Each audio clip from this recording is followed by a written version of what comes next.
மல்லி சீரியலில் அடுத்து என்ன நடக்கலாம் அப்படின்னா, மல்லி ஒரு வழியா ராஜேஸ்வரிகிட்ட டிவோர்ஸ் நோட்டீஸில் கையெழுத்து போட்டும் கொடுத்துட்றாங்க. கொடுத்துட்டு வேறு வழியே இல்லை, எல்லாமே முடிஞ்சு போச்சு அப்படின்னு மல்லி ரொம்ப சோகமாக ஏஞ்சி வந்துடுறாங்க.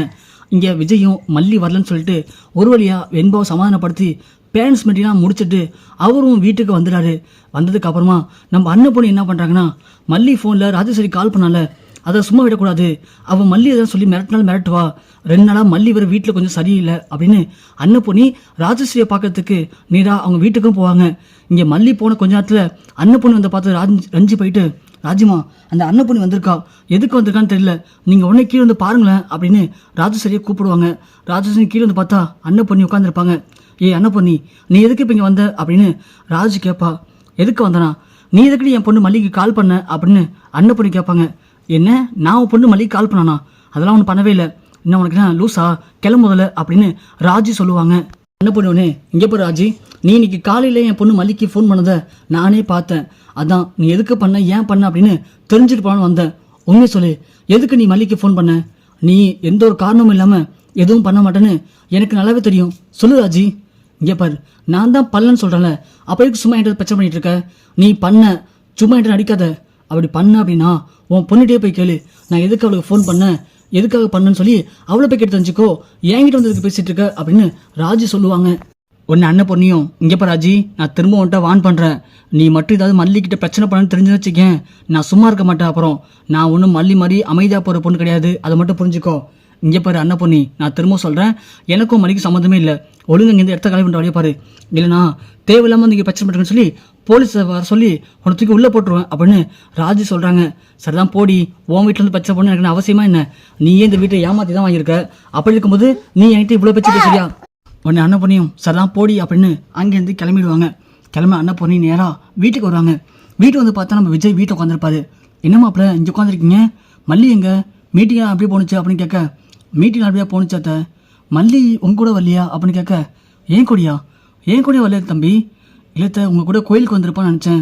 என்ன தம்பி சொல்கிறீங்க, இல்லையே அவள் காலையிலேயே உங்கள்கிட்ட மீட்டிங்னு சொல்லி போயிட்டாளே அப்படின்னு சொல்ல, மீட்டிங்காக வரவே இல்லத்த அப்படின்னு சொல்லவும் அண்ணன் பண்ணி, அப்படியா அவள் மல்லி எங்கே போயிருப்பா அப்படின்னு யோசிக்கிற நேரத்தில் கடை ராஜேஸ்வரி அண்ணன் பண்ணி போன கொஞ்ச நேரத்தில் மல்லி கால் பண்ணுறாங்க. கால் பண்ணவும் மல்லி, என்னது திரும்ப ராஜேஸ்வரி கால் பண்ணுறா, என்னவா இருக்கும் அப்படின்னு யோசிச்சுக்கிட்டே ஃபோன் அட்டன் பண்ணுறாங்க.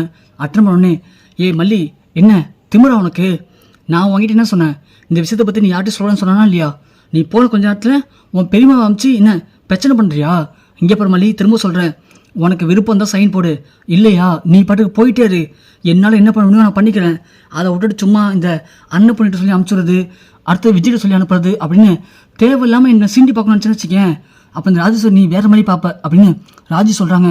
மல்லி ஒன்று, ஐயோ ராஜி என்ன சொல்கிற, நான் யார்ட்டையும் சொல்லவில்லையே, எங்கள் பிரிமா எங்கே வந்தாங்க, அங்கே வந்தாங்களா, போதுண்டி நடிக்காதடி, நீ ஆரம்பத்துலேருந்து இப்போ வரைக்கும் இங்கே எதனா பிரச்சனை அப்படின்னா உடனே போயிட்டு உன் பிரிமா தான் அழைச்சிட்டு வருவேன், நான் அப்பயே நினச்சேன்டி, ரஞ்சி சொன்னான் இந்த மல்லி நம்பாத, அவள் ரூமை கொசும்பின்னு சொன்னாடி, நான் தான் உன் மேல் நம்பிக்கை வச்சு உனக்கு ஒரு வாய்ப்பு கொடுத்தேன், ஆனால் நீ உன் பெரியமா அனுப்புறியா, இங்கேப்ப திரும்ப சொல்கிறேன், இதுவே கடைசியாக இருக்கட்டும், இந்த விஷயத்தை பற்றி நீ வேறு யார்கிட்ட சொல்லி வேறு யாராவது இங்கே வந்தான்னு தெரிஞ்சு வச்சுக்கேன், அதுக்கப்புறம் யார் சொன்னாலும் சரி கேட்க மாட்டேன் ராஜேஸ்வரி, நான் முடிவு பண்ணுறது தான் திட்டுன்னு சொல்லி விஜயத்துக்கு உள்ளே வச்சு வெண்பா பிரித்து அப்புறம் உன் குடும்பத்தையே ஒன்றுலாம ஆக்கிட்டோம் பார்த்துக்கோ.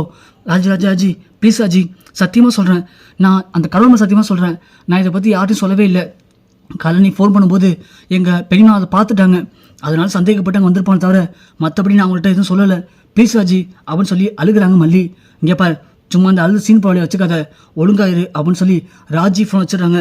மல்லிக்கு இப்போ என்ன படம் தெரில, கடவுளே ஏற்கனவே நான் என் குடும்பத்தை விட்டு பிரிய போன்னு சொல்லி கஷ்டத்தில் இருக்கேன், இந்த நேரத்தில் அன்னப்பணி பையமா அந்த வீட்டுக்கு போயிருக்காங்க, அப்போது அவங்களுக்கு எல்லா ஒன்றுமே தெரிஞ்சிருக்குமா, இல்லை எதுக்காக போயிருப்பாங்க, அப்போனா சந்தேகப்பட்டு தான் அவங்க போயிருப்பாங்க, அவங்க சந்தேகப்பட்ட மாதிரி நம்மளை பற்றின உண்மை தெரிஞ்சிச்சுன்னா அவங்க கண்டிப்பாக இதை விட மாட்டாங்களே, என்னை பொறுத்த வரைக்கும் எது எப்படி நடந்தால் என்ன, நான் எப்படி போனாலும் எனக்கு பிரச்சனை இல்லை, விஜய் வெண்பா 2 பேரும் பிரியக்கூடாது, 2 பேரும் சேர்ந்து வாழணும், அவங்க மட்டும் சேர்ந்து வாழ்ந்தாங்கன்னா எனக்கு அதுவே போதும், அதுவே எனக்கு பெரிய நிம்மதி தான் அப்படின்னு நம்ம மல்லி நினச்சிக்கிட்டு அழுதுகிட்டு அப்படியே வராங்க.